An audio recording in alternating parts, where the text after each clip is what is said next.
نستعينه ونستغفره ونعوذ بالله من شرور أنفسنا سيئات أعمالنا من يهده الله فلا مضل له ومن يضلل فلا هادي له وأشهد أن لا إله إلا الله وحده لا شريك له وأشهد أن محمدا عبده ورسوله. ما شما بحث ما در باب اگه جورج نکنیم جورج که اگر میکنیم دلتان بر بچه خود میگم اگه کس خواسته باشه جزایی را یادداشت بگیر و تنظیم که برشان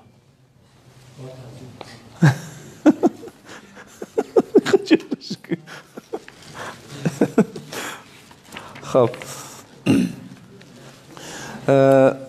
یکی از زیربناهای فکری که نظام سیاسی اسلام داره بحث خب اینجا در عنوان دیگر رقم آمده، در متن دیگر رقم آمده. خب خیر مطابق هم متن پیش میریم. فراگیر بودن اسلام نکته دیگهش توجه و ارج گذاشتن به علوم است. مفهوم توجه و ارج گذاشتن به علوم چیست؟ در این باب هم اصل هفتم در این باب هم چند نکته نیاز است که دوستا دقت بکنن.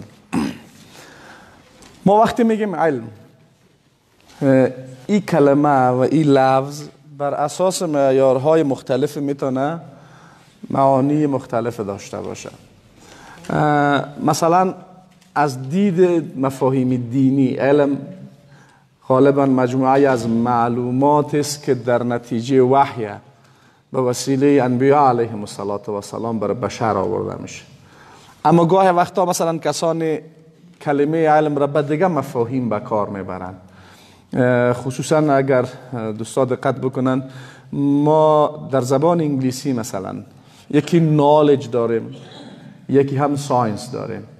نالج یک کلمه عامتر است، مجموعه کلی است، ما شما او رو تعبیر به دانش میکنیم. اما ساینس بیشتر به علوم تجربی اطلاق میشه. علوم تجربی چی را میگن؟ علوم تجربی او را میگن که بر اساس فرمول های شناخته شده تجربی ثابت میشه. مثلا H2O یک فرمول است دیگه. هرگاه H2 یعنی دو مولکول هیدروژن همراه با یک مولکول اکسیژن یک جا چی رو تشکیل میده؟ آباته. این تجربه است. در هر جایی که برید، در هر جای دنیا برین، یک کافر هم این تجربه را بکنه، همین نتیجه به دستش میاد. یک مسلمان هم دقت کردین اینا مفاهیم تجربی است. اسلام به عنوان یک دین به علم، به مفاهیم عام و کلیش به همه توجه داره. البته یک نکته دیگه هم نیاز است. یکی ما شما علوم وحیانی داریم، یکی علوم تجربی، یکی هم علوم میشه برش تا حدودی تعبیر کرد علوم عقلانی. علوم عقلانی چی را میگن؟ یک سلسله از قواعد پذیرفته شده عقل بشری است که کسی او رو معمولا نمیتونه چی بکنه؟ انکار بکنه. البته باز این شاخه‌های مختلف داره و در جزئیات از این باز در بین علما اختلافات زیاد مانده. مثلا یک قاعده عقلی است که جز بزرگتر از کل است. یک قاعده عقلی است جز بزرگتر از چیست؟ کل. مثلا اینی قسمت کتاب جزء از این کتاب است. لازما اینمی قسمت از کتاب که جزء از این کتاب است از خود کتاب کلا باید چی باشه؟ کمتر باشه. امکان نداره که جز پس از کل کتاب کدی شود زیادتر شود. در هیچ حالتی ممکن نیست. به این خاطر اگر یعنی عمومی ما دقت بکنیم، یکی علوم وحیانی داریم که بر اساس چی به اصطلاح پایه‌ریزی شده؟ بر اساس وحی که توسط ملائکه بر پیامبر میاد و پیامبر بر ما او را توضیح میده. یکی علوم عقلانی داریم، مراد از علوم او مفاهیم است که بر اساس قواعد پذیرفته شده عقلی به اصطلاح وضع شده. البته اینا باز در موارد فروعات متفاوت داره و اختلاف زیاده در بین علما در بابشان هست. و یکی هم علوم تجربی داریم. مراد از علوم تجربی یعنی او دانش بشری است که در نتیجه تجربه انسان ها ایجاد شده. اسلام به همه این علوم توجه میکنه. به همه این علوم چی میکنه؟ توجه میکنه. خودش به عنوان یک دین منبعش کجاست؟ منبعش وحی است. خب بر او قواعد عقلانی را هم قبول میکنه که علوم عقلی معرفی میکنه، در صورتی که در تضاد با مفاهیم وحیانی نباشه. یک گپ دوم، اسلام به علوم تجربی هم توجه میکنه و از اونها هم در زمینه های کاربردیش استفاده میکنه، در صورتی که در تعارض با نصوص شرعی قرار نداشته باشد. بعضی از مردم نگاهشان به علوم عقلی یا علوم تجربی یک نگاه بسیار حداقلی است که خوب نیست. نه مثلا همین که نام فلسفه رو شنید میزمی دور میگه گم کی کفریات است. خب درست است که در فلسفه کفریاتی وجود داره، اما گپای خوب هم از دیگه نیست که همیزمی سر تا آخر کفر باشه دیگه.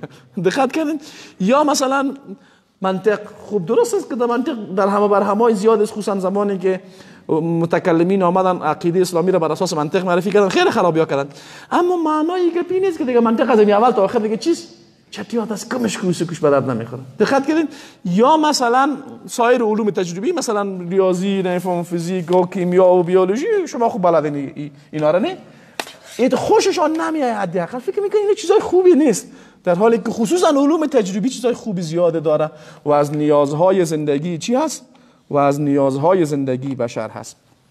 پس چند گپ در اینجا به عنوان قواعد کلی مد نظر داشته باشین. یک، اسلام با هیچ چیزی به صورت کلی بدون از اینکه به اسلام منافع از اونها را و مضرات از اونها بسنجه دشمنی نمیکنه. دقت کردین؟ بعضی ها اینطور استدلال میکنن، میگن اینی کار نتیجه خراب داشته. بله، با آنچه که نتیجه خراب داشته باشه ما با اون موافقت نمیکنیم، اما نکات مثبت کلی از او را ما میگیریم و میتونیم این مفهوم را از حدیث رسول الله صلی الله علیه و سلم هم بفهمیم که رسول الله صلی الله علیه و سلم میفرماید که الحکمت ضالة المؤمن.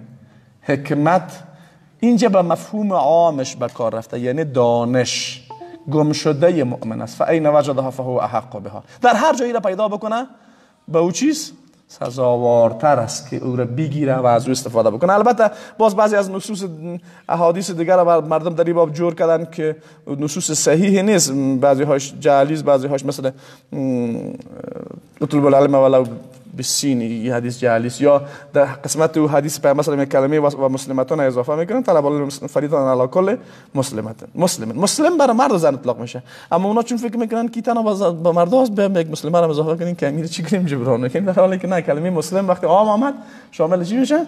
شامل مرد و زن میشه. و اون روایت دیگه هم که میگه است از گهواره تا گور دانش بجوین، این هم از لحاظ سند مشکل داره، اما مفهومش صحیح است. اسلام بله با کسب دانش با همه رشته‌هایی که علم داره موافق است و از او میخواید چی بکنه؟ استفاده بکنه. حالا هدف اصلی گپ ما چیست؟ در این قضیه چی ربطی به نظام سیاسی داره؟ ربطی ازی به نظام سیاسی ده چیز ذهن شما رو خراب میکنی تا که شما برو جورش که تو باز مکم بزن.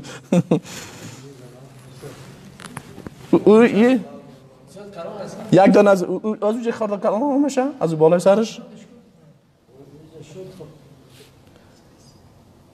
دیگه. یکی دیگه شام چی داره؟ از اونو میزک نداشت اونجا، میزک چی کردیم؟ کجا هستن این مسئولین به اسلام، مسئولین برنامه کجا هستن این گنگسا؟ مسئولین سلاید اون آورد برو بانش که تو خوب دل جمع ببینین شما، چرت شما اون خراب نشه از ما.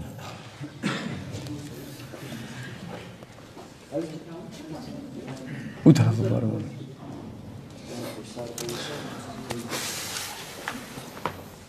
این شما برای چی اینجا موندین؟ این از ری ستایل است. صحیح.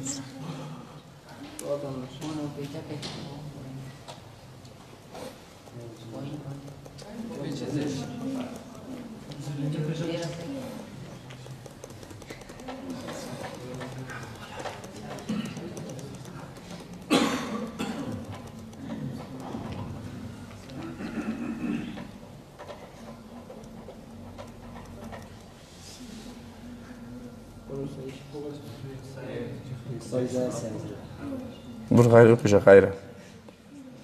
خب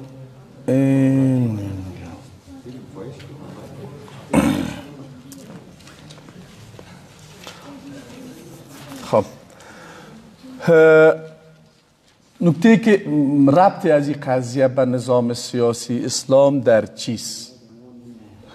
زمامداران مسلمان و حکومت اسلامی در جامعه اسلامی زمینه بر کسب همه دانش‌های مفید را که زندگی و حیات انسان‌ها به او وابسته است و به او نیازمند است را لازم می‌دانند و از مکلفیت های نظام سیاسی اسلام امیست که بر مردم زمینه کسب دانش شرعی و دانش غیر شرعی که حیات بشر به او بستگی داره را باید چی بکنه؟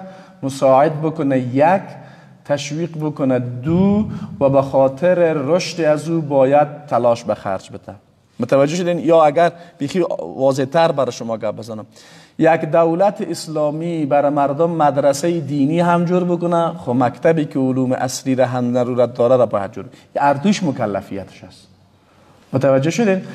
و بین از اینها یک توازن معقول باید ایجاد بکنه و حتی من تصور میکنم که اینا را به گونه‌ای باید ترتیب شود که اینا مجزای از همدیگه شناخته نشن. با آل یک رقم امیت یک ذهنیت آمده و حتی این ذهنیت باعث یک سلسله نزاع‌های کلان در جامعه ما در گذشته و حال شده، به اصطلاح جنگ مکتب و مدرسه، در حالی که این تو تصور میشه که گویا این دو علم با هم در تقابلن که با هم دیگه در اختلاف قرار دارن. هیچ وقتی رقم نیست. در اصل مکتب و مدرسه باید هر دوش یکی باشه. مکتب مدرسه باشه، مدرسه چی باشه؟ مکتب باشه. چرا؟ به خاطر ازی که جامعه به هر دو اینها نیاز داره. باز در بعضی بخشا اگر تخصصی تر میشه از هم جدا شه و مشکل نداره. متوجه شدین؟ به همین خاطر هست مثلا ما شما در پانتون حال فعلا مضمون ثقافت اسلامی را بغیر از شریعت دیگه پانزه ها میخورن. چرا؟ به دلیل از اینکه در ثقافت اسلامی بیشتر ضروریات اندیشه و تفکر اسلامی تدریس میشه که هر مسلمان لازما او را باید بفهمه. دقت کردین؟ ولو یک نفر تخصص شرعی نداره اما از عقیده اسلامی باید آگاهی داشته باشه. در جهان بینی اسلامی هم خوانده میشه.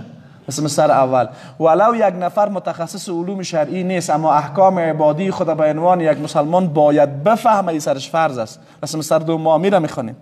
ولو یک نفر متخصص علوم شرعی نیست اما به عنوان یک مسلمان از احکام اخلاقی اسلام باید آگاهی داشته باشه و او را در زندگی خود عملی بکنه. امیر در سمسر سوا میخوانیم. ولو یک مسلمان اگر متخصص علوم شرعی نیست قواعد و ضوابط و اصول و معیارهایی را که جامعه اسلامی را تشکیل میده و تعبیر نظام اجتماعی اسلام اونا را باید عمومیات و کلیاتش باید بفهمه و از او آگاهی داشته باشه. دقت کنید اول رقم سمسر پنجم نظام سیاسی را که ما شما فعلا میخوانیم، سمسر ششم نظام اقتصادی اسلام هست. یعنی یک مسلمان ولو متخصص علوم شرعی نیست آیا این معاملات در جامعه نداره؟ معاملات اقتصادی خب قطعا داره. آیا بالای از این لازم نیست که احکام معاملات اسلامی را بفهمه که کدام معامله حلال است کدام معامله حرام است؟ قطعا لازم است سرش. با وجود از اینکه مثلا کامپیوتر ساینس میخوانه یا نمیفهم طب میخوانه یا انجینری میخوانه یا اقتصاد میخوانه یک چیز دیگه میخوانه. اما این تقابل از کجا ایجاد شده؟ این تقابل از جایی ایجاد شده که در گذشته ها شما میدونید در افغانستان نظام خصوصا دوران کمونیست‌ها یک نظام کمونیستی حاکم بود و اونها به عنوان مدافعین علم و دانش تنها او علومی را میگفتن به اصطلاح علوم تجربی را بیان میکردن که در تقابل با دین بود. مثلا می آمدن فلسفه را بر مردم تعلیم میدادن، فلسفه کمونیسم را به او را حق میدانستند. بله اسلام چنین چیزی را اجازه نمیده که در جامعه اسلامی یک فلسفه کفری را یک نفر بیا چی بکنه به عنوان یک عقیده حق و درست تعلیم بده. اسلامی را اجازه نمیده. اما اگر یک نفر متخصص فلسفه میشه و او میرفت اندیشه کمونیسم را میخوانه و او را به عنوان یک مکتب غلط و باطل بر اساس دلایل معتبر عقلانی نقد میکنه، بله هیچ مشکل نداره. تفاوت دقت کردین؟ هی فرق است بین از این دو گپ. این که مثلا یک نظامی بیاید یک فلسفه کفری را بیاید در نهادهای تعلیمی برای مردم به عنوان یک عقیده صحیح و درست تعلیم بده، مثلا که در دوران کمونیست‌ها در افغانستان هم تو بود، قطعاً باطل است و هرگز اسلامی را اجازه نمیده و هرگز حکومت نمیتونه حکومت و نظام اسلامی بوده باشه که برای مردم چی درس بده؟ یک عقیده کفری صریح را بیاد درس بده. اسلام قطعاً را اجازه نمیده. دقت کردین؟ اما این که در دوران ملا صاحبا بازی رقم گپ شده بود که مثلا ما مکتب میرفتیم در مکتب دیگه خوب طبعا یک نفر فضای مکتب تا مدرسه فرق داره نه کتابای کلان آورده بودن اینی میره بعد مثلا دوی مکتب شو میره بعد بخورین دایره وای نمیفهمین کی چیز این هم درست نیست. دقت کردین؟ یعنی همیشه یک مشکل کلان جامعه ما همیست که یا افراد کردیم یا چی کردیم یا تفرید کردیم. یا خوب یادم ما وقتی مکتب رفتیم سر ما الزامی بود لنگی، اگر لنگی نمی‌داشتیم در سر فایل مکتب چنان قفوی می‌برداشت ما را. این چرا تو باید باشیم؟ چرا این رقم باشیم؟ نه یک دفعه میریم به اصطلاح از اون طرف دیوال خودم بندازیم، یک دفعه از طرف دیوال خودم بندازیم. یک گروه ما میگه که یک نفر که امی که گفت لا اله الا الله دیگردن از این نمی لیلی این روبری شما که درس میخونیم از این اینجا در دوران کمونیستا صدها جوان مسلمان که اگر در یک جای پت نماز خوانده بوده و کس گیرش کرده بوده از این لیلی بردش و تا هنوز زنده و مرتیش شده. این افراط ببینین و او افراط ببینین که یک بشر یک خورترک اون رو من ملزم بکنم که تا اینجا بیلنگی نامدی باز قفایی میبینی. خب این هم غلط است دیگه. متوجه شدین ما را اینمی گپ به اصطلاح خراب کنه یا اون رقم هستیم یا این رقم هستیم. ما اگر ما اسلام با یک فهم معتدل و صحیحش ببینیم و تعامل ما با هر چیز یک تعامل عقلانی صحیح باشه. اسلام فلسفه های کفری را رد میکنه. خب اگر اون را قبول کرد دیگه اسلامی باقی نمیمونه. متوجه شدین؟ اما آیا اگر یک نفر در یک جای رفت مثلا فلسفه را خوان به عنوان یک تخصص او حتما کافر است دیگه؟ نه خیر، تو کافر نمیشه. دقت کنید، من خودم گاهی وقتا باور بکنید در پانزه علوم اجتماعی درس داشتیم، رشته فلسفه، مسلمانایی بودن که از من خیلی مسلمان تر بودن. دقت کنید، اما بله بعضی از جوانای نافهم ما وقتی او مفاهیم میخوانن و خودشان توانایی حل او مفاهیم ندارن، در ذهنشان یک کمکشون طلا شبهات چی میشه؟ ایجاد میشه. به همین خاطر او پوهنزای هایی که دیدگاه های دانشمندان غیر مسلمان بیشتر تدریس میشه و خود محصلین نمیتونن او شبهاتی که در ذهنشان در نتیجه این دیدگاه ها ایجاد شده را حل بکنن، حداقل یک کمک چی میشن؟ متزلزل میشن، یک کمک میلنگن. البته اینا نیاز دارن که خودشان هم تلاش بکنن پاسخ این شبهات پیدا بکنن. یک دوم علما و استادا و دعوتگرای عزیز ما مکلفیت دارن که بتانن اینمی شبهات به صورت علمی و معصب چی بکنن؟ حل بکنن و پاسخ داده بتانن. نکته بسیار گپ جالب هم است. من خودم یک روز خوب یادم میاد یک صنف استاد دایی درس داشت، سمستر دهمشان شده بود. خب استاد کمی حساسیتش بود، من گفت این صنف تو پیش ببر، من حوصله ندارم. رفتم که اونجا متوجه شدم که صنف کمی مناقشه زیاد میکنن. من گفتم خیلی خوب مناقشه کنیم. باور بکنین یعنی با وجود از اینکه اگر ما از اول قضاوت نکنیم که نه اینا دیگه خلاص شده از دست رفتن، بسیار قضاوت غلطی بود. فرصت برشان دادم، گپای خود گفتن و جوابشان برشان دادم. قسم به الله متعال اما قدر خوشحال شده بودن مثل از وری که اینا یک چیزی را که در سالهای سال گم کرده بودن آل یافتن. یعنی منظور من است که در بین اینمی مردم هم بسیار انسان‌های منصفی هستند که اگر ما بتونیم شبهات ذهنیشان دقیق حل بکنیم اسلام میپذیره. من خودم یک بار نبوده، بارها همین تجربه را عملا دیدیم در همین پانتون کابل. ما خودم میره بارها تجربه کردیم که یک عده کسانی را مردم آمده گفتن نه فلانی صرف یک چند تا کافر است که به خدایش هیچ گپ گوش نمیکنه. چرا این رقم بوده؟ غالبا یک عده، البته این دگیر ساده هم نداره، یک عده استادای ما یا خودشان توانایی هضم مطلب نداشتن یا اگه خودشان خود فهمانده تانسته بودن دیگران را فهمانده نمیتونستن. یک نفر سوال میکنه به جای از اینکه پاسخش بده یک پا نزنی که پا کفر است. خب کفر است یا ایمان؟ تو جوابش بده دیگه. به همین خاطر پرسیده میشه نه؟ همین که حال مقال میکنه نه این رقم گپا رو نزنیم، باید اون گپا رو باید بپرسن و تو جوابش باید بدی و خوبم باید جواب بدی و به روش نیکو هم باید جواب بدی و احترامش هم باید حفظ بکنی و به او تقابل به اصطلاح مغرضانه نکنی. یگان تا که باز بیخی زورشون چی میگه؟ تو والا اگه از امتحانات پیشم ترجیحی فهمیدین؟ این یک عده استادایی که خصوصا این رقم استفاده میکنن از این عنوان استادی واقعا ظلم میکنن در حق خود، در حق استاد، در حق علم و در حق محصل. این ظلم میکنن و متاسفانه ما داریم از این نمونه از استادا. امیدوارم من را دگیر ندین. خب اینطور هست. دقت کردین؟ خب پس ما چی میگم؟ او جوانان ما، البته اینجا یک خالیگاه کلان دیگه هم ما داریم و به این خالیگاه هم باید بزرگا و علما و استادا اعتراف بکنن. مثلا در باب مسائل اقتصادی، خب مسائل اقتصادی یک تخصص بسیار کلان است. مثلا ما در پانتون کابل میال چندین دیپارتمنت داریم. خب یک محصل بیچاره مکلفیت داره در یک باب برای مثلا تحقیق بکنه. خب به خاطر تحقیق در اون مورد دیدگاه شرقی هم از دیدگاه غربی هم از دیدگاه نفهم هر کسی است. اما یک دانشمند مسلمان متخصصی که هم دین فهمیده باشه و هم نظام اقتصادی را فهمیده باشه و عموم موضوع مشخص را به یک روش علمی دقیق و همه جانبه ارزیابی کرده باشه نداره. این مسئله بیچاره چطور کنه؟ اینجا مکلفیت به عهده چی کسانی است؟ به عهده علما و استاداست که این خالیگاه ها را پر باید بکنن. یا مثلا یک محصل حقوق در یک موضوع حقوقی میره بحث میکنه، اگر از می اولم شروع میکنه دانشمند شرقی و غربی نامش میاد، از آخرم شروع میکنه دانشمند شرقی و غربی میگه اینا فلانی کار غربی ها کردن فلانی و در او باب در حالی که دانشمندان اسلامی و نظام اسلامی و تمدن اسلامی بسیار چیزهای زیاد داره اما در دسترس عجیب بشه قرار نداره. اغلبا به زبان چیز با زبان عربی است. و این بیچاره هم خواب معمولا که اگر ما که اولین کاری میکنن میبرن در گوگل این کلمه رو نوشته میکنن و به زبان فارسی هر آنچه که بیایم از منابع چی میاد؟ از منابع شیعه میاد. و اونا خود دیدین اگر روایت هم میاره صحیح غلط تعبیرش میکنن، اگر حدیث هم میاره احادیث غیر معتبر است. ولی مسئله بیچاره چی کنه دیگه؟ خی ما امو خالیگاه های ذهنیش حل نکردیم، باز می ملامت میکنیم میگه فارازم تو کافر میشی. بخیر بیچاره چطور کنه؟ حالا دقت کردین اینجا ما چی داریم؟ اینی خلاها را هم باید پت بکنیم، این خلاها را هم باید پر بکنیم تا اینکه یک محصل ما به هر موضوع و معضله جدیدی که مواجه میشه بتونه او را با یک منطق بلند قرآنی و نبوی و عقلانی پاسخ بده تا دلش به او پاسخ آرام بگیره. دقت کردین ما یک واقعیت میگم، ممکن یک دی زیاده از حداقل در بین شماها هم یا در گذشته بوده یا حتی تا هنوزم بعضی از سوالای در ذهنتان باشه که شما هنوزم او را براتان حل نشده، یعنی یک قناعت کامل برش پیدا نکردین، خجالت بیان کردن از او را هم ندارین. گاهی وقتا که ذهنتان نارام میکنه یک رقم میخواین از پیشش بگریزین. اما تو شده یا نه؟ هستی یا نه هم رقم میگم؟ خوب دقت کردین؟ خیلی از مسائل میآید در ذهنتان از در مورد موارد شاید بسیار مهم هم باشه، در مورد موارد ممکن فرض بوده باشه، در موارد ممکن چی بوده باشه، یا خداوند چرا او را حرام کرده یا فلان چرا فرض کرده، خودتان هنوز خود خوب قناعت داده نتونستین و این جرأت هم ندارین که بیاین از یک کس سوال بکنین و ممکن از یک کسی سوال هم کردین او برای شما قناعت کافی داده نتونسته. این و عنوان یک نقطه در ذهن شما چی مونده؟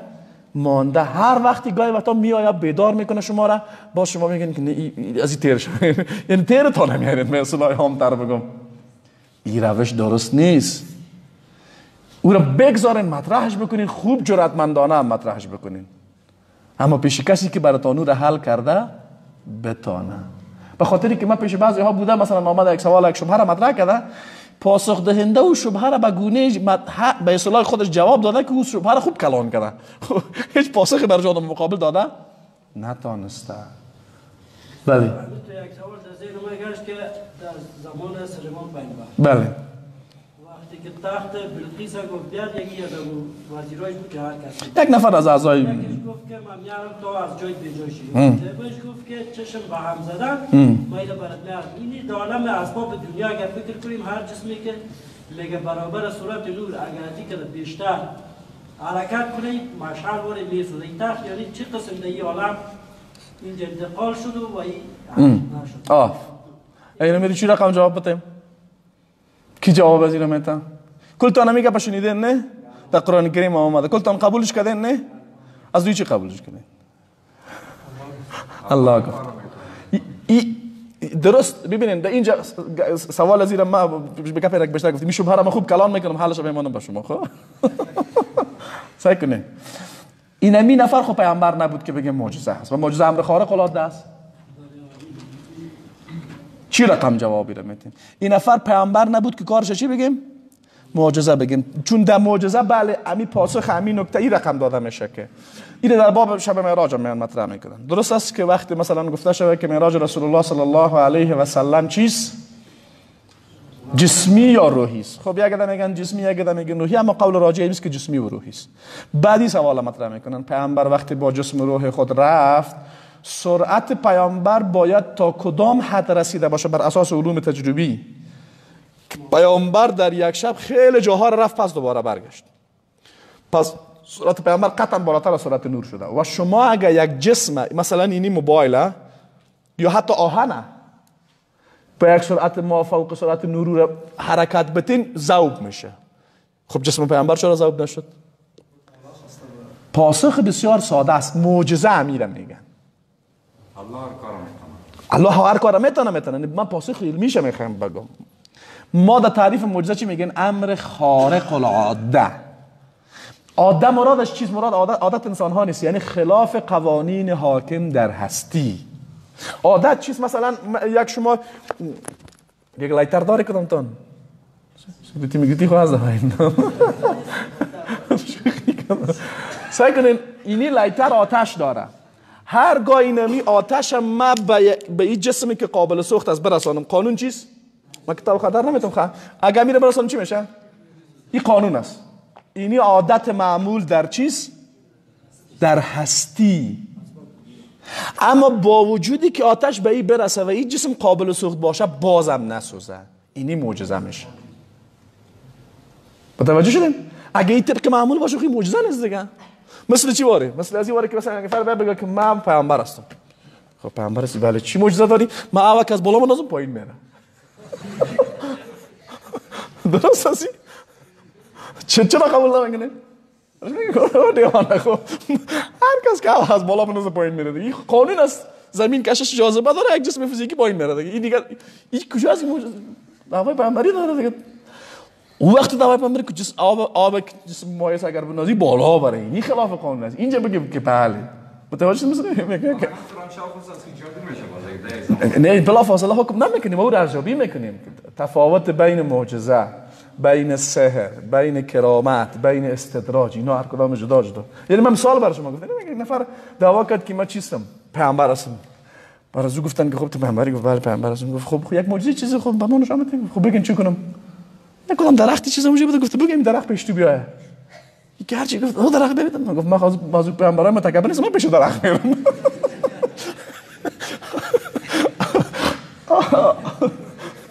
حالا منظور گپم ایست که ما یک گپ حل بکنیم. سوال همین رقم مطرح میشه که وقتی آدم کلیت گپ بفهمه دقیق در حل کرده میتونه. الله متعال بر سلیمان از گپ دور میشیم خب به خاطر حل گپ خیلی توضیح میتونه. الله متعال به سلیمان علیه السلام را پادشاهی داده بود که برای هیچ کس دیگه بعد از او برای کسی پادشاهی را نداده. پادشاهی بالای انسان ها، بالای جنیات، بالای حیوانات اینا هم. یک روز آزادی میگیره که هدهد نیست. میگه تیر بیا یا یک دلیل موقعنه بگه یا میکشه مشکل هست. هدهد میگه من رفتم در جای زنی را دیدم که مردم به اصطلاح حکومت میکنه و غیر الله را عبادت میکنن. این یک دعوتگر است. این هدهد دعوتگری خبر میته. سلیمان السلام بر از اون نامه روان میکنه و دوباره پاسخ نامه از اون میآید و سلیمان السلام امیدوار است که چی کنه؟ بلقیس دعوتش بپذیره. خب سلیمان السلام به خاطر که قدرت فرمانروایی خود را نشان بده پرسان میکنه که چی کسی میتونه تخت بلقیس که یک تخت بسیار مشهور و بزرگی بود را بیاره. افریت، قرآن کریم میگه قال افریت من الجن، یک کسی از جنیات که خوبه جنیات خورترک و کلان زیاد دارن، خورترک و تلکان دارن به اندازه زیبا چه که کلان دارن از نشون. اون کاتش گفت که مایرا تا از جایت بخیزی و بشینی میارم. یعنی جنیاتی قدرت الله برشان داده در یک فاصله زمانی کمی میرن میتونن تا جای بسیار بلند پس بیان. متوجه من میکنم ممکن مثلا یک جن نمیشه دمی یک ثانیه مثلا بر آلمان پس بیاد اینجا. بشه جن غزنی رفتن. متوجه شدید؟ بعد از زیارت میرن. دقت کنید این توانایی را الله بر از اونها داده. قرآن کریم بعد میگه کسی که الله برش علم کتاب را داده بود. کسی که الله برش چی داده بود؟ علم کتاب داده بود. او میگه تا قبل از یک چشم به هم زدن ایرم براتون میارم. مراد از این قسمت آیت چیست؟ در این باب مفسرین اقوال مختلف دارن. یک قول والله اعلم مشهور، البته من تحقیق کامل در این باب ندارم اما اون چیزی که عمومیاتی که در ذهن من براتون میگم. یک قول مشهوری است که میگه اینمی شخص مستجاب الدعوه بود. مستجاب چی بود؟ دعوه بود و اسم اعظم الله متعال را میدانست. او اجابت دعاش زود بود و طبعا وقتی اجابت دعا شود بعد اسباب ظاهری نیاز نیست. اجابت دعا یعنی تو کمک میخوایی از جانب الله متعال که اینمی گپ چی کنه؟ در اونجا باز دیگه اسباب مادی نیاز نیست که او سیستم های مشخص به اصطلاح انتقال یک جسم فیزیکی را بر اساس معیارهای مادی بسنجیم. دقت کنید و ظاهر نسم میره میرسانه که علم کتاب برش داده شده بود. این الله متعال میتونه که والله علم یعنی این قول میتونه چی باشه؟ میتونه دقیق باشه که او مستجاب دعوه بود. و نکته دیگه چیست که بر اساس اسباب ظاهری که بشر امروز اجسام انتقال میته به صورت به طریق اولاد او زمان وجود نداشت. دقت کنید و امیر میگن کرامت. اینجوری چی میگن؟ کرامت امیر میگن یک امر خارق العاده. در خارق العاده بودنش چیست؟ با معجزه شریک است. کرامت امر خارق العاده است، یعنی خلاف قوانین حاکم در هستی. خب بس دست چی کسی صادر میشه؟ دست کسی که مدعی نبوت نیست و بلکه انسان صالح است. دقت کردین؟ انسان صالح است که عقیده و عملش موافق با شریعت زمانش باشه و به میخواد هم در مفهوم چی داخل میشه؟ امر خارق العاده داخل میشه. دقت کردین انشالله؟ خب پس اصل گپ ما در باب اعظمی است که دا توجه و عهد گذاشتن به علم، نظام اسلامی و حکومت اسلامی به علوم، به همه علوم توجه داره. اول به علوم دینی توجه جدی داره. به دلیل چی؟ به دلیل از اینکه است که عقاید مردم و باورهای مردم را و عبادات مردم را و اخلاقیات مردم را به صورت کامل حل میکنه. با او علوم عقلانی که در تقابل با شریعت الهی نباشه و زندگی انسانها به او نیاز داشته باشه، به او هم چی میکنه؟ توجه میکنه. و حتی او علوم عقلانی که در تقابل با شریعت هم باشه، به عنوان یک تخصص علمی او را میخوانه و پاسخش برش میده. متوجه شد؟ مثلا من به عنوان یک مسلمان نظام اسلامی را برگزار میکنم، در نظام اسلامی پانتون دارم، یک بخشی از رشته های پانتون چیست؟ متعلق به مفاهیم فلسفی است و مفاهیم فلسفی مطرح در دنیا را مسلمان های متخصص اونجا باید بخوانن و پاسخ های علمی باید بر از اون دیدگاه ها باید چی داشته باشن. متوجه شدین؟ حالا نمیشه یک نفر بیا پیش از پیش مرا بگه تو کافر شدی. چرا کافر شدی؟ تو ببین نظام اسلامی خدا میگه در پانتون تو چی داری؟ دیپارتمنت فلسفه داری، اونجا که پای کفری خوانده میشه. متوجه شدین؟ این رقم درست نیست. نظام اسلامی به عنوان یک نظام همه‌جانبه و کامل و مفاهیم فکری مطرح در دنیا را از لحاظ علمی و بر اساس در روشنایی شریعت الهی چی میکنن؟ تحلیل و ارزیابی میکنن. و تحلیل و ارزیابی زمانی میشه که ما از یک گپ آگاهی داشته باشیم. نه مثلا من بر شما وظیفه میتونم برای کاکا میگم که کاکا مثلا که ما شما سکولاریسم خواندیم، نه تو برو سکولاریسم بفهم، بیا بر ما از دیدگاه اسلامی به اصطلاح جواب سکولاریسم بده. خب این کارو باید بکنیم نکنیم؟ میگه مطرح هست نه؟ یا امر رقم دیگه نظام های دیگه که در دنیا وجود دارن. پس نظام اسلامی حتی علما میگن که او علومی که در جامعه نیاز است، اینها دانش آموختن از اینها فرض. مثلا ما شما آیا با دکتر در جامعه نیازمند هستیم یا نیست؟ داشتن دکتر در جامعه سر مسلمان ها چیست؟ فرض است. ما به انجینیر نیازمند هستیم یا نیست؟ و به دیگه به رشته های مختلف علمی. اینا را دولت اسلامی سرش فرض است که باید انجام بده. البته این فرض عین نیست، بلکه فرض چیست؟ فرض کفایی است. خب معیار دیگه معیار تقوا و تخصص، معیار برتری است. مفهوم این گپ چیست؟ یک دو بخش میتونه داشته باشه. یکی تعامل با انسان ها در جامعه اسلامی بر اساس قومیت و زبان و نژاد و منطقه نیست. اسلام همه تفاوت‌های موجود در میان انسان‌ها در زبان و قوم و نژاد و منطقه را، اینا را نشانه از نشانه‌های عظمت الله می‌دانه. نشانه از نشانه‌های چی؟ عظمت الله. اینها دلیل برتری نیست. پس هر نوع تعصب نژادی، قومی، زبانی، منطقه‌ای از دید اسلام جاهلیت و گمراهی است. ای که یک نفر بگه که ما پشتون هستیم که اتو کردیم، که دیگه بگه ما تاجیک هستیم، بیخی شما که خیلی بالا هستیم، هزارا به نگپ دیگه بگن، ازبکا گپ دیگه بگن، ایماق به اینا کاملا مردود و باطل است. اما حفظ تفاوت‌های موجود در میان انسان‌ها خودش یک امر شرعی است. مثلا من قومیت خود حفظ بکنم و از لحاظ قومیت شناخته شوم به قومیت اصلی خود، به هویت اصلی خود، این یک حق مشروع من است. و اگر کسی این حق از من میگیره کار حرام میکنه. و اگر من این هویت خود دلیل برتری سر دیگران قرار میتم، هم کار چیست؟ کار حرام است. در جامعه ما شما یک او کار میکنن، یک چی میکنن؟ این کار میکنن. هر دویش غلط است. دقت کردین این تفاوت بفهمین. مثلا یک نفر میاد قومیت خود میگه، این حقش است. الله متعالی را به رسمیت شناختنی. یا ایها الناس انا خلقناکم من ذکر و انثى وجعلناکم، این الله میگه ما این کار کردیم، شعوبا و قبائل لتعارف. و هر کسی به قومیتش، پیامبر صلی الله علیه و آله میگه اگر کسی خود به غیر پدر خود نسبت بده فقط کفره. پیامبر تهدید جدی میکنه، مرتکب چی شده؟ مرتکب کفر شده. پس همه زبان ها و اقوام و زیبایی اسلام دامیست. زیبایی اسلام ده چیست؟ دامیست که انسان های با تفاوت های زبانی و قومی و نژادی و با در کنار هم در محور یک کلمه جمع میشن. و شما این زیبایی را هنگامی که در مراسم حج یا عمره برین در اونجا خیلی خوب درک میکنین و آدم زیبایی اسلام را چقدر خوب در اونجا میبینه. دقت کردین؟ پس این یک نکته. یعنی نمیشه یک نفری به خاطر تفاوت زبانی و قومی و نژادی ادعای برتریت بکنه و تعصب قومی و زبانی و نژادی را به وجود. یک نکته دیگه سپردن مسئولیت ها بر افراد است.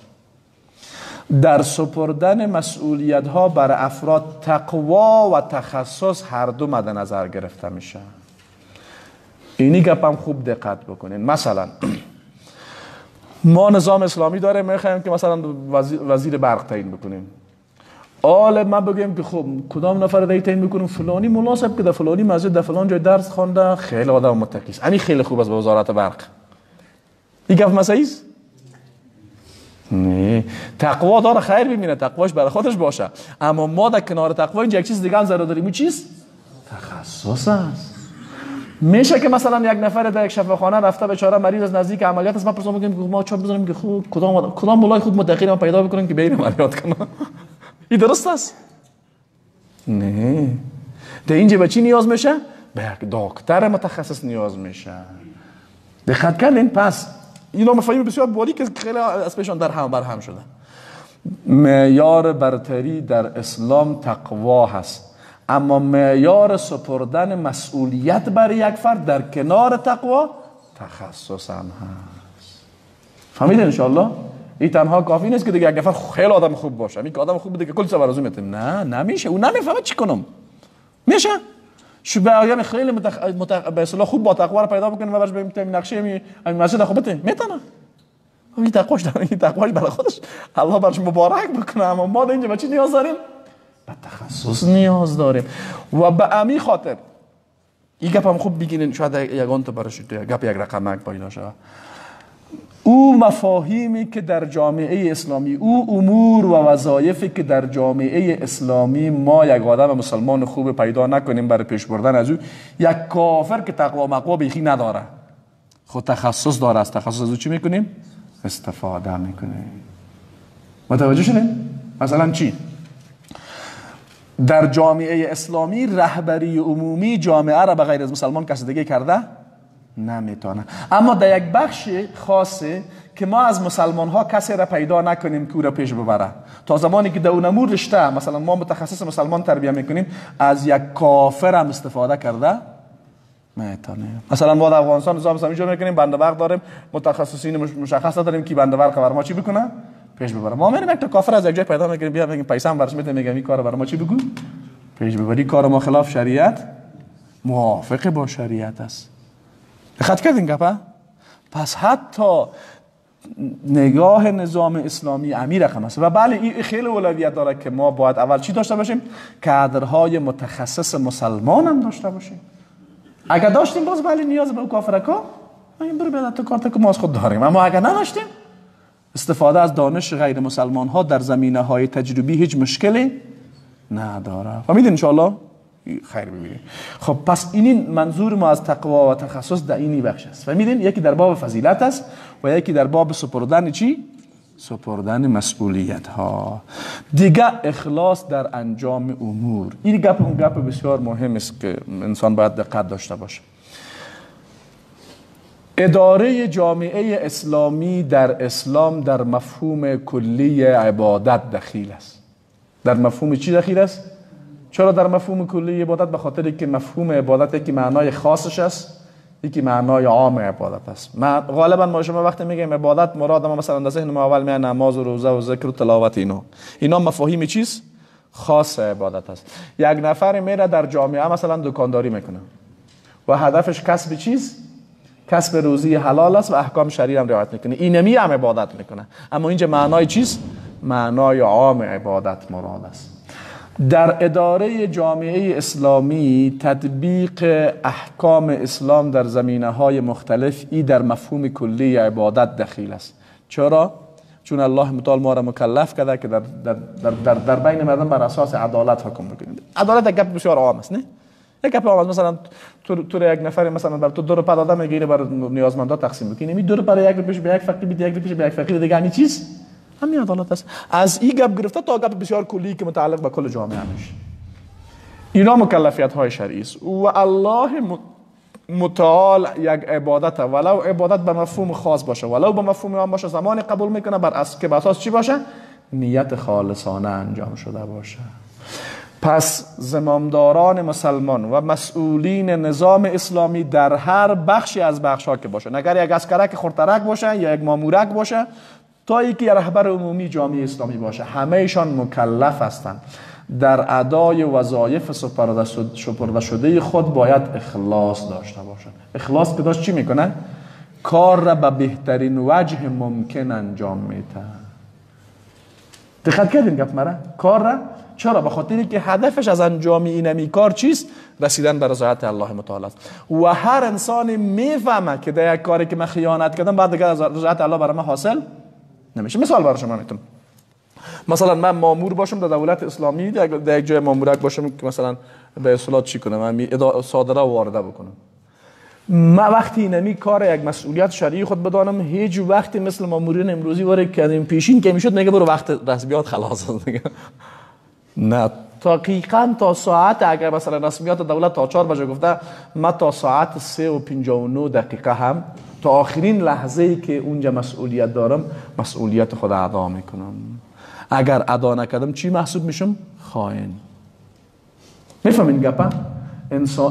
انسان مخلص میدانه که مثلا من مسئولیت من تا ساعت چند بجه؟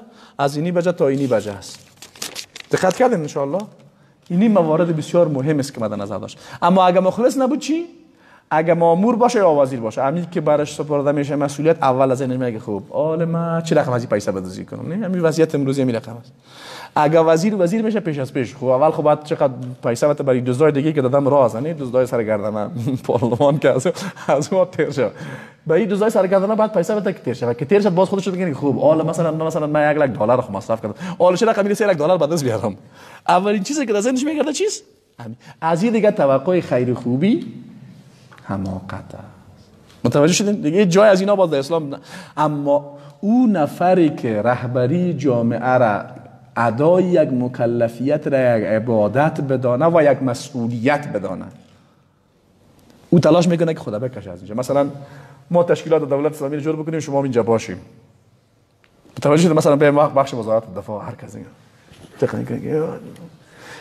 این حس اسلامی، هر کسی که خدا کشید که بیاد ما جنجال خدا بکشیم که بسیار مسئولیت سنگین است، اونو نفر اسلام صحیح فهمیده.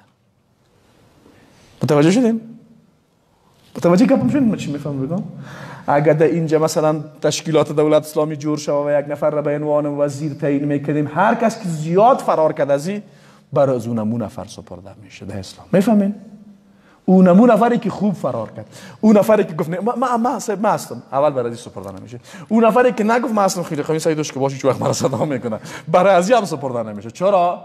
والله لا نولی احدا سأله او حرس علیه، قسم به الله هست، والله لا نولی هذا الامر احدا سأله او حرس علیه، قسم به الله ما مسئولیت بر کسی نمیتیم که او را خودش طلب میکنه، خودش خود کاندید میکنه، یا بر رسیدن به او حریص است. چرا؟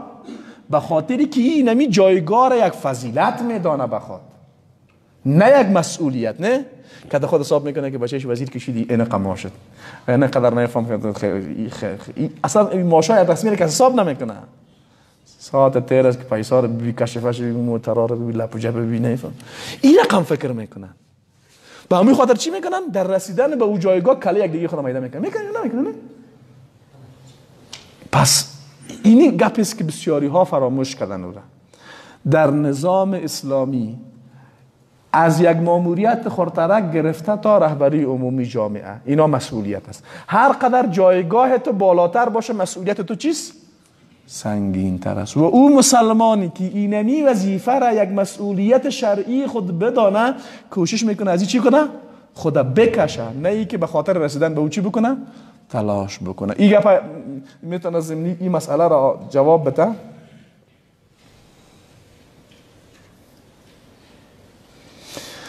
که یک دیگه وقتا یک آدم یعنی سوال مطرح میکنن که چرا در اسلام نفهم زن نمیتونه رهبری عمومی جامعه را داشته باشه؟ اینجا حق زنا ضایع شده. اما تو میگن یا نمیگن؟ اسلام رهبری را حق نمیدانه، مسئولیت میدانه. پس باید اتو گفته شود که یکی از حقوق اضافی که اسلام بر زنها داده ایست که زنها را از ادای مسئولیت‌های سنگین اجتماعی معاف کرده. قضیه این رقم است. نه اونا چی میکنن؟ سرچپه میکنن اسلام بسیار ظلم کرده. چرا ظلم کرده؟ اسلام اجازه نمیده که یک زن رهبری جامعه را بکنه، حقش پایمال شده. آیا اسلام مسئولیت رهبری جامعه را حق میدانه یا مسئولیت؟ چی میکنن؟ یک چیز در ذهن خودشان است، او را اول سر اسلام میچسبانن، باز بر اساس سر اسلام قضاوت میکنن. اسلامی را ایده حق نمیدانه. متوجه شدین؟ بعد اتو گفته شود که یکی از حقوق بسیار بزرگی که اسلام بر زنها داده، این حق اسلام بر، چون وقتی تو از یک نفر یک مکلفیت میگیری یک حق اضافی برش دادی. یکی از حقوق بسیار بزرگی که اسلام بر زنها داده است که اونها را از مسئولیت های سنگین اجتماعی معاف کرده، مثل رهبری جامعه، مثل جهاد در راه الله. جهاد هم یک چیز، یک مکلفیت سخت است، خیلی از مردم ازش میترسن. نه زنها خب بگی باید بترسن. خب اسلام اگه بازم اینا رو میگفت نه میترسی نمیترسی، ما مگر برو در جنگ برو، این ظلم بود یا نبود؟ اسلام از این معاف کرده. آیا این درست است که من بگم اسلام یک ظلم بسیار کلانی به حق زنها کرده، حق بیچاره را ضایع کرده؟ چی گفته؟ زنها باید جنگ نرن، در جنگ نظامی اشتراک نکنن. این گپ ما درست است؟ رهبری جامعه به مراتب سنگین تر از چیست؟ اشتراک در جنگ نظامی در مقابل دشمن است. اسلام از او زنها را معاف کرده، از این هم خیلی معاف کرده. زنها باید خوشحال هم باشن، همونطور از دیگه. اما او زن که وقتی میبینه که مثلا فلانی جانک اونجا رفته وکیل پارلمان شده، لبکای خود سرخو زرد میکنه، چادر خود نیمی کله خود میمونه، کتر لباس عجیب غریب خود میاره، نفرای بادیگارد های مرد نامرد که پشت از نماز راوی که به خدا سعی که ما نه. این تمثیلی که فعلا در جامعه ما از قدرت شده، اسلام بایی از ریشه مخالف است. متوجه شدین؟ اما چون در ذهن مردم همین رقم گپ آمده، نه راستیست باید بیا ادعا بکنه که میخوام میگم من از فلانی خانم چی کم دارم، ما نام شما نمیگیم، شما خوب میفهمین. نه همون چاقکا و لاغرک این از ظلم دیگه اصلا که تو به خدا کشف فرض چه قدی است. وکیل پارلمان هم از شور بخیر میمان یارم دعوتش میکنه و میمان نفهم غیر یار و تلویزیون هم تو چپ راست میاد، عکسش هم نیست، عکس دیگه هم نیست. دقت کردین؟ خب کتا میگه به خدا مرد دیگه زای که تو مهندم به خدا اسلام ظلم کرده حق من. اما اگر بفهمه که اسلام چی میگه و به اسلام معتقد باشه، فهمیدین؟ دو گپ است، یکی اسلام بفهمه، یکی به اسلام معتقد باشه. خیلی هایی که معتقد به اسلام هستن اسلام نمیفهمن، یا خیلی ها اگر اسلام میفهمن یا نمیفهمن به اسلام معتقد نیستن. طرف گپ ما اون مردم نیست که به اسلام معتقد نیست، و گرچه میگه کار خودم میکنه. طرف گپ ما اونایی است که به اسلام معتقدن، باید اسلام بفهمن. فهمیدین گپ مرا؟ خب پس هرگاه یک انسان در انجام در مخلص باشه و مسئولیت های خود را یک مکلفیت شرعی بدانه، او میگه بیادر اگه میشه ماموریت هم از من از این تیر یک چبروسی کردی نمونده که مزور ما بالاتر از این نمیرسه. اما آل متاسفانه چون نگاه ما به قدرت چیز دیگه است، نگاه ما به قدرت نگاهی نیست که اسلام داره، طبعا به خاطر رسیدن به مقامات بالاتر چی میکنیم؟ کله یک دیگه خودم ایده میکنیم.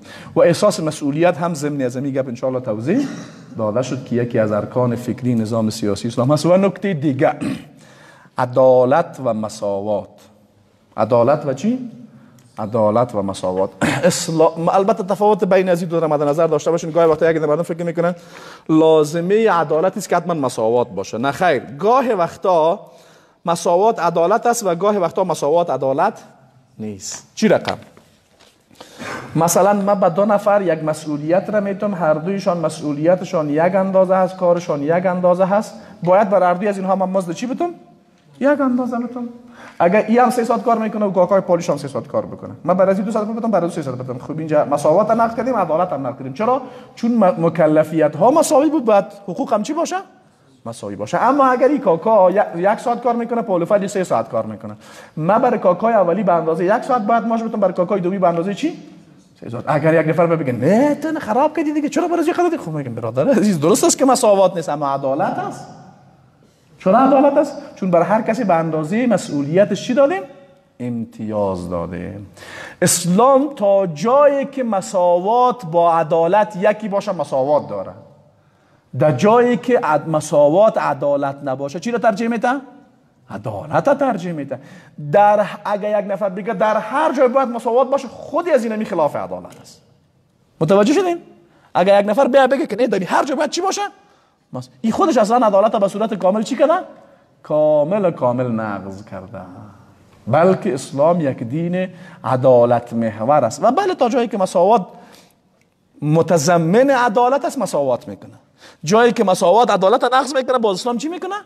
عدالت. خب دایره عدالت چقدر هست؟ خورترک است کلان. دایره عدالت در اسلام هیچ حد و حدود نداره. در مورد کل مسلمان ها عدالت بکنی بله، خرد کلان پیر جوان هر چی که هست بله. ظالم است بله، در مورد ظالم هم باید عدالت شود. میفهمین؟ در مورد ظالم عدالت شود یعنی چی؟ یعنی به اون اندازه ای که مرتکب ظلم شده باید مجازات ببینه. اگر یک کلمه اضافه مجازات شد این ظلم است. دلیلش چیست؟ شما در زمان پیامبر صلی الله علیه و سلم دادین شنیدین نه؟ یک کسی به جرم زنا رجم میشه و در زیر رجم کشته میشه. اینمه قدر کس حق داره بکنه. یک صحابی یک کلمه زشت برش میگه این کس حق نداره. رسول الله صلی الله علیه و سلم بسیار قار میشه. یک نفر بیاد تعجب میکنه اون نفر کشی چیزی گپ نبود، حالا که ما گفتیم این گپ کار بده کرده بالا میت میگی این می عدالت است. متوجه شدین گپ؟ باریکی گپ متوجه شدین؟ اون نفر کشته میشه. یک نفر میگه سیک عجب آدم میگه میکشید قصش نیست که ما آدم گفتم میگم آدم بعد از تو ممانعت میگیری. بله ممانعتت میکنم چون اونمو قدر حق داری برش گپ بزنی. یک کلمه اضافه هم تو حق نداری برش گپ بزنی و اگر یک کلمه اضافه میگی ظلم میکنی. متوجه شدین گپ؟ عدالتی نیست.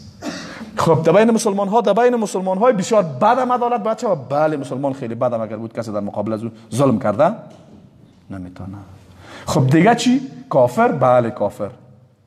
کدام کافر؟ یک نفر میگه خب برو کافرای جنگ نمیکنن کافرای غیر حربی. بله در مورد کافرای غیر حربی عدالت باید بکنیم. ولا اجرمنکم شنآن قوم علی الا تعدلوا. دشمنی یک قوم باعث نشه که شما در مورد از اونها عدالت نکنین. اعدلوا هو اقرب للتقوى. یا در آیت دیگه لا ينهاكم الله عن الذين لم يقاتلوكم في الدين ولم يخرجوكم من دياركم ان تبروهم وتقسطوا اليهم. الله شما را نهی نمیکنه از اینکه در امور او کسی که در امر دین با شما جنگ نکرده و شما را از دین اخراج نکرده با او چی بکنین؟ احسان و عدالت بکنین. ان الله يحب المقسطين. الله عدالت کننده دوست داره. خب اگه کافر حربی شد چی؟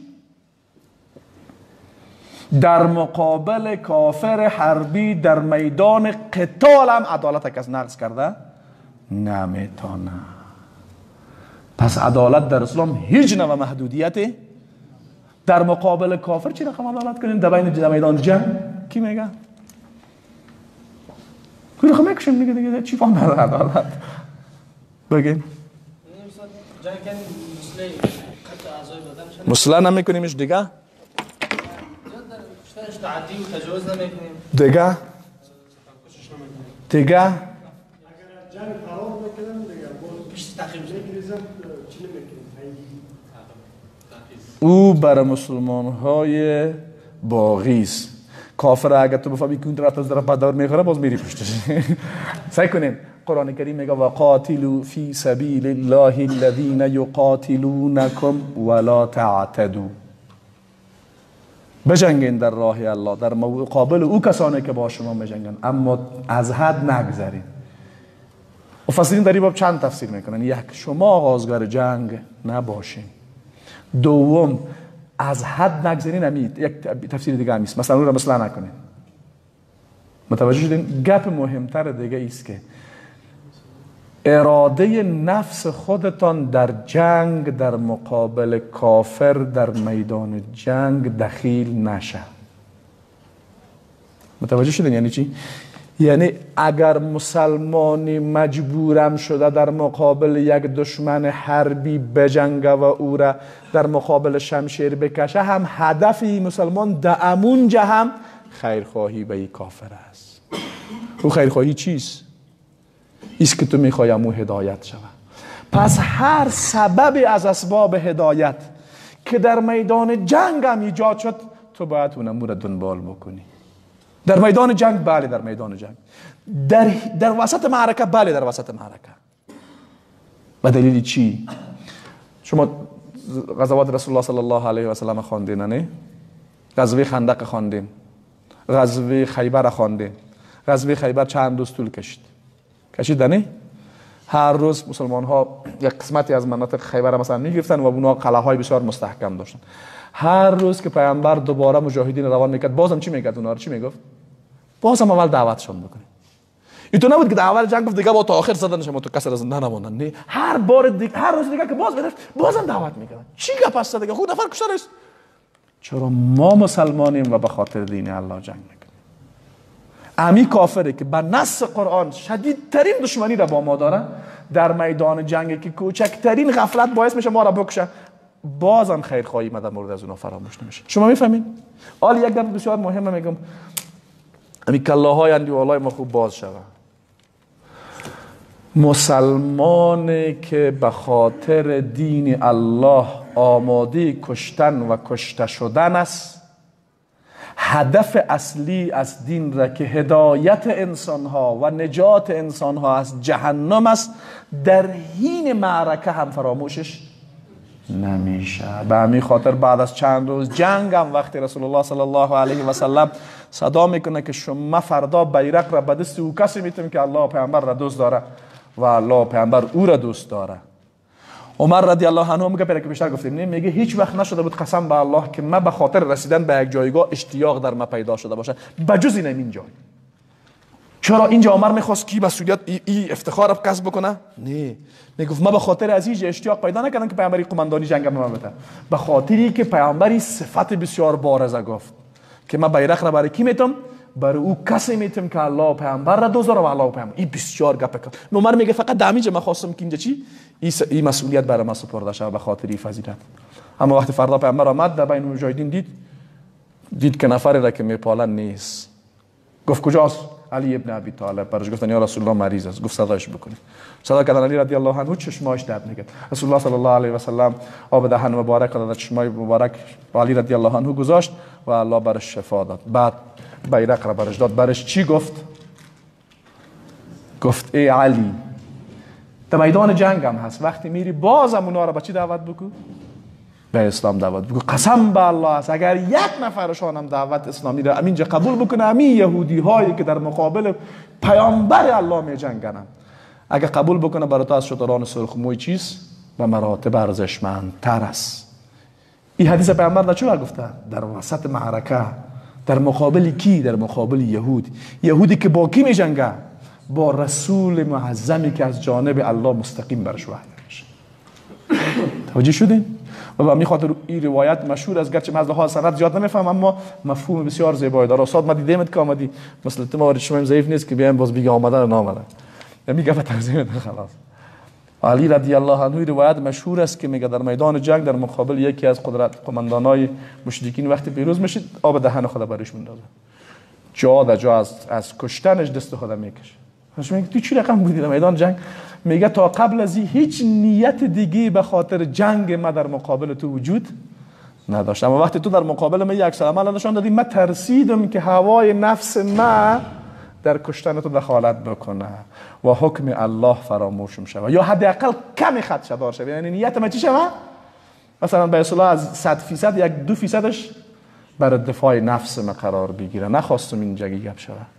حالا هر کسی که در هر جای هر کار را به نام دین میکنه، این که چند فیصد به خاطر الله، چند فیصد به خاطر نفس خودش، هر کس خودش میفهمه و قضاوت خودش. پس دین الله متعال یک دین عدالت محور است، در هیچ حالتی در مقابل هیچ کسی در هیچ وضعیت عدالت نقض کرده نمیشه. سبحانك اللهم ربنا و بحمدک، نشهد ان لا اله الا انت، استغفرك و اتوب